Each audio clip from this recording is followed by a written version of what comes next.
Hello there, you're watching the Press Preview. Our first look at what's on the front of tomorrow morning's newspapers as they come into us. Over the next half an hour, we're going to be seeing what's making those headlines with the Deputy Political Editor of HuffPost UK, Owen Bennett, and the News Editor at the Institute of Economic Affairs, Kate Andrews. So a very good evening to both of you. So let's take a look then at what's on the front pages of those papers. And the Eye suggests that Brexit Secretary David Davis has said that the UK won't stick to the terms of the so-called EU divorce bill if it doesn't get the trade agreements it wants.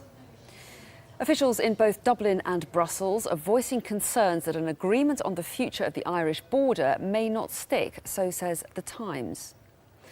But The Guardian quotes the Irish government as saying it will hold the UK to the agreement made this week. Some chemical and pharmaceutical companies are lobbying the government to let them stay subject to EU rules and regulations after Brexit. That's according to the Financial Times. The Metro reports on what it calls the biggest fall in house prices for 5 years.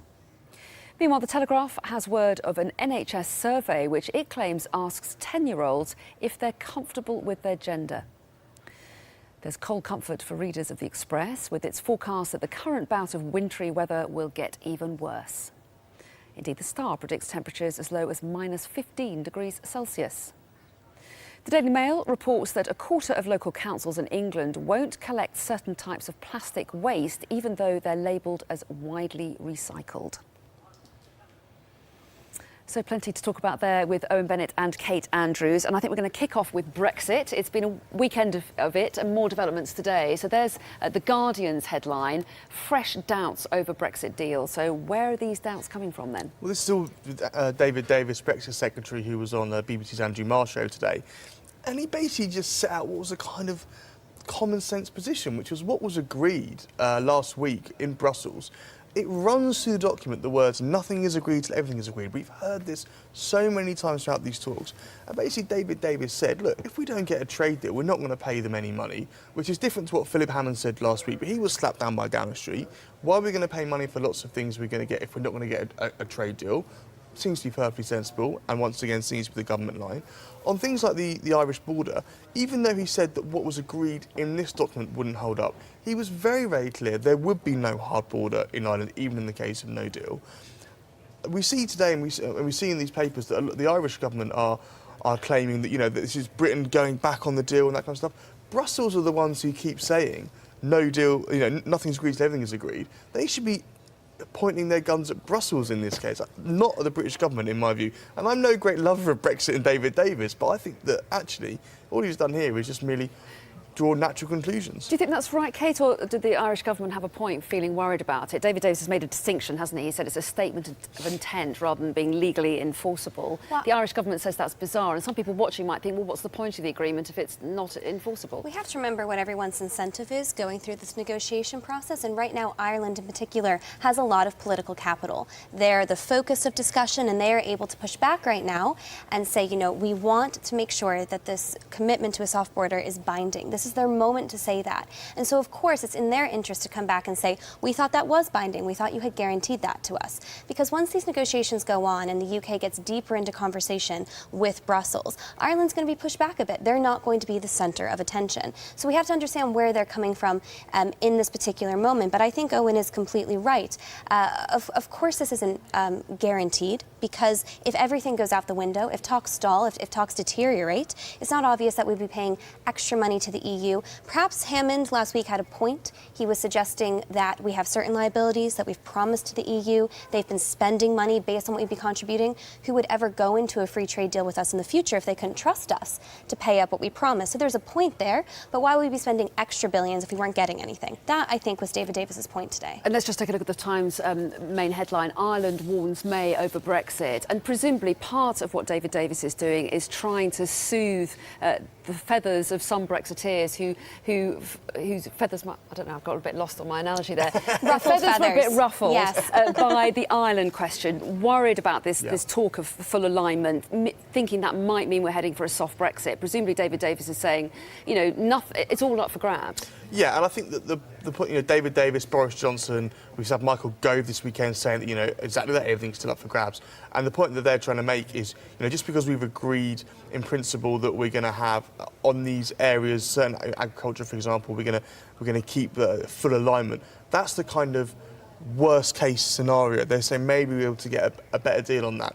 I think actually on David Davis, I slightly disagree. I don't say you can move away from that. The Peter Bones of this world are going to be, the hard Brexiteers are going to be looking, why have we got full alignment on these areas? That's going to make it harder to strike trade deals with the US, that kind of stuff. I think it will do. But I think that's the compromise that needs to be reached in order to keep, a soft border in Northern Ireland. So I think on that instance, I think that David Davis and the Brexiteers are trying to oversell this a little bit to people on their own side. Well, that's right. And it shows you just what a very difficult balancing act is going on in all of this. Here's the Eyes front page. Davis breaks ranks on EU deal. So trying to keep all sides of the Tory party together, but also presumably he has to bear in mind what the EU nations watching are thinking, and Ireland is one of those. And they haven't yet given this the OK, have they? The other 27 nations have to give it the nod to allow Britain to move on to the next stage. Well, is that a concern? Yes, that is a very good point. And I think what we are continuing to witness is that the Conservative government has not fully decided what kind of Brexit we're having yet. There's huge divide, as you point out, in the Conservative Party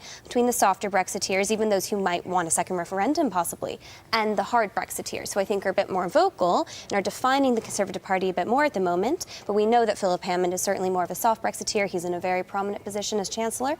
That fight has to be sorted before the UK starts into the proper negotiations with the EU. And we know that discussions begin tomorrow in Cabinet, or we're told, and we will hear more in the House of Commons tomorrow as well. A quick note to the Telegraph's way of writing up this story. May will warn nothing is agreed ahead of trade talks, so taking a similar line to David Davis. Yeah, today. I mean, she's going to speak in the House tomorrow, and she's going to basically, say, look, we've got this deal. This deal was all about getting to the phase 2, getting onto the trade talks, And she's basically going to say that, just because we've agreed this point now, if we go back to the people always want, it's like moving house Brexit, right? We've agreed the price for the sale of the house and to buy the next house. But it doesn't mean that we've exchanged contracts yet. It doesn't mean we're booking removal man. It just means that we've agreed the early bit. Now we're going to go in and we're going to, do the land surveys and make sure that a wall's not falling down. This is a very impressive metaphor. Thank you very much. Yeah. Better than my feathers one. Well, Can I just say that? And that's what this is. It's saying, look, yeah, if everything holds up, we're going to pay this money. But if we go in and we find it's not quite what we've led to believe, then we're not going to pay the money.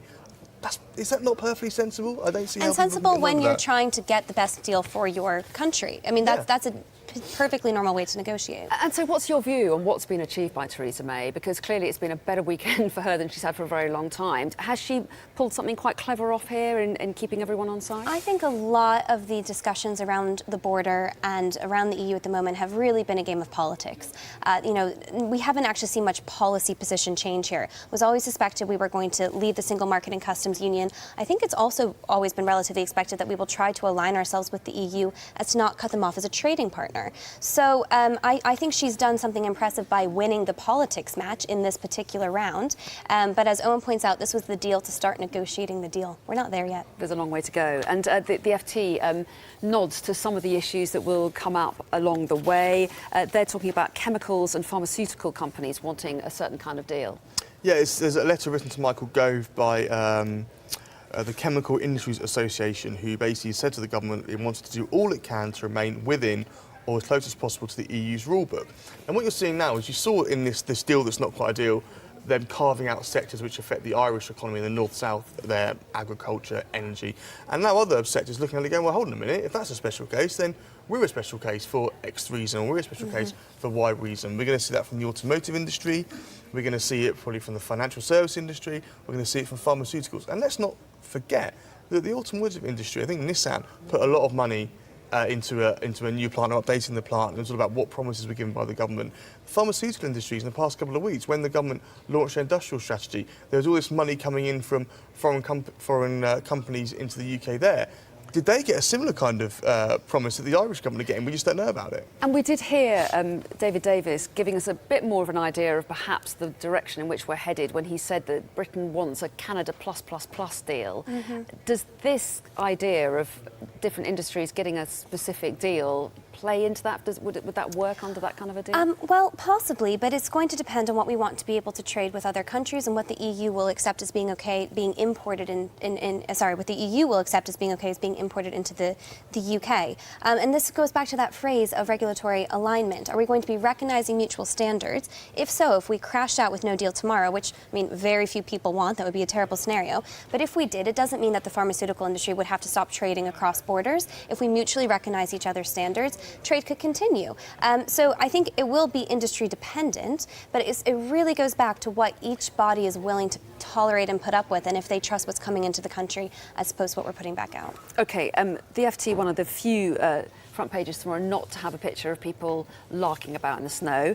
But it's not all larking about, is it? There's a serious side to it as well, which the Daily Express kind of focuses on, really. Big freeze chaos to get worse. And obviously, transport has been affected today, but the worries are for tomorrow morning and everyone's commute on a Monday morning being affected. The Daily Express love days like this because they warn about snow every day of the year, feels like, and it's finally happened. So there, the stock clock is right. So yeah, obviously, you know, we've now got to deal with a couple of inches of snow, and you see the pictures there of people outside their vehicles. It just amazes me how every year we're so unprepared for this. A little bit of snow falls and... Yeah, as an American, I'm completely baffled by this, in the sense that it comes up every year, you know, snow blitz chaos, as if this is unexpected. But we do know that it snows in the UK, and yet everyone seems unprepared. I guess on a more serious point, what I would say is that if you're not used to driving in the snow and driving with ice, that can be very dangerous. And I think, you know, it's absolutely right to flag up to drivers who aren't used to these conditions.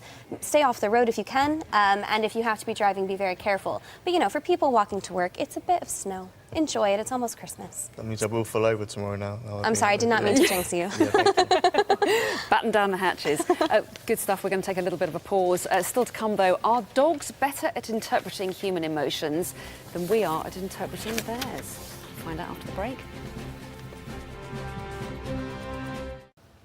Welcome back. You're watching the Press Preview. With me tonight, Owen Bennett and Kate Andrews. And we're going to turn our attention to the front page of The Times next, because it's this story on the right-hand side that's taken your interest. Tell us a little bit about it. The Times has done really quite an amazing investigation into groups that have been exploiting the tragedy that happened at Grenfell Tower, and they found that mostly far-left groups and also RT, the Russian outlet, have been perpetuating some mistruths about Grenfell and getting a lot of attention, and for turning things into a political sentiment rather than a tragic one. And I remember when this first happened, there were a lot of debates about whether or not this was a political issue or not. And I don't think that by saying this shouldn't be politicized is the same as saying we shouldn't be addressing the policies to fix this, to make people safer, to address compensation. But I think that this is some solid proof that things like this shouldn't be fundamentally politicized, because, I mean, some of these accusations are really worrying. The woman who became quite famous for accusing the Conservative council leader of having blood on her hands, it turns out that she is a member of the Public and Commercial Services Union and has been working for Shadow Chancellor John McDonnell as recently as September, setting up a fringe event for him. And the connections to politics are making this very uncomfortable and taking away from the victims and those around them who still need our help.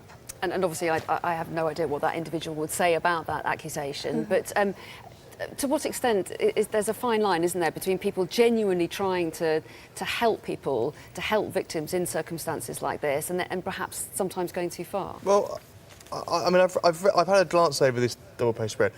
There's nothing in there particularly which I think is, particularly salacious or anything. You know, yes, there are groups of people. I've been on protest marches, and there's always the social work. There's always the SWP there. Because these people turn up and pitch up and wave a few banners, doesn't mean they're involved. Even the Justice for Grenfell group, I mean, that's one of the groups which is singled out here, and it talks about how they claim the death toll was higher than the official death toll. There was a vacuum of information at the time of this, so that was going to be filled by people, and there were these conspiracy theories going around, but it wasn't born out of any kind of desire to make things worse. I think it was born out of asking questions and not getting the answers. And I think that actually... but the people who are perpetuating the lies and the mistruths, they did have an agenda. And unfortunately, I agree with you, there was this vacuum where they could step into that. But I do think, unfortunately, I mean, justice for Grenfell, that has been heard everywhere, right? I mean, that phrase has been heard across the board. But then people capitalized on it and made it fundamentally political. But I don't know how you define capitalise, because if capitalise is going in there and talking to survivors and saying and flagging up the issues that were raised beforehand, and then bringing that to the politicians who should have done more about this. That is not politicisation, is it? That's getting involved. But the story being reported by the Times is that the people who tried to capitalise on the slogan that everyone has heard have also been saying that far more people were killed than actually were, than are being reported on by the police. And you know, we don't know the full details. This is the first time the story is coming out. But it looks like that was, you know, that they were trying to perpetuate it to be bigger than it was, and we didn't have all the facts. I think that's the problem. So I don't disagree Yeah. with you that we have to address it from a political standpoint, but people who are trying to use it to their own means to get a political outcome. They may is what say they were makes me trying to be a upset. voice piece for the victims. Well, then you or need the facts, relatives. though, don't you? Okay. You need to be operating with facts if you're going to do that. OK, let's move on to the front page of the Daily Telegraph, because you were quite interested in their main story about a survey for 10-year-olds asking children whether or not they were comfortable in their own gender. Is that what the suggestion is? Yeah, that is the suggestion. So this is looks like it's being carried out by a trust, and they're asking children if they feel comfortable, if they feel like they're the same gender in their head than they've been assigned. And I think this is a really difficult one, because it's so fantastic that we are now able to speak to kids about the diversity, about lifestyle choices, about who you are, about how you were born, about anything you feel. And it's so important that we no longer try to stigmatize things like homosexuality and transgender issues. The concern about this is that when you're a kid, you're going to be having loads of different thoughts about who you are. And many of these 10-year-olds won't have even hit puberty yet. And so there's some issue that planting these ideas for them, to ask them, to reach out, are you having a problem, and planting that idea might lead some kids to be confused. So I don't think that this should in any way take away the way that we're teaching kids now to be open and tolerant, but you could see where some of the concern would come in. Do you think that's right, or do you think that for those, it won't necessarily cause any problems for those kids who aren't confused, but it'll be a huge relief if someone asks someone who is confused that question? Yes, that is true. But I would say that you need to look at it, do you feel that the same inside gender you were born with?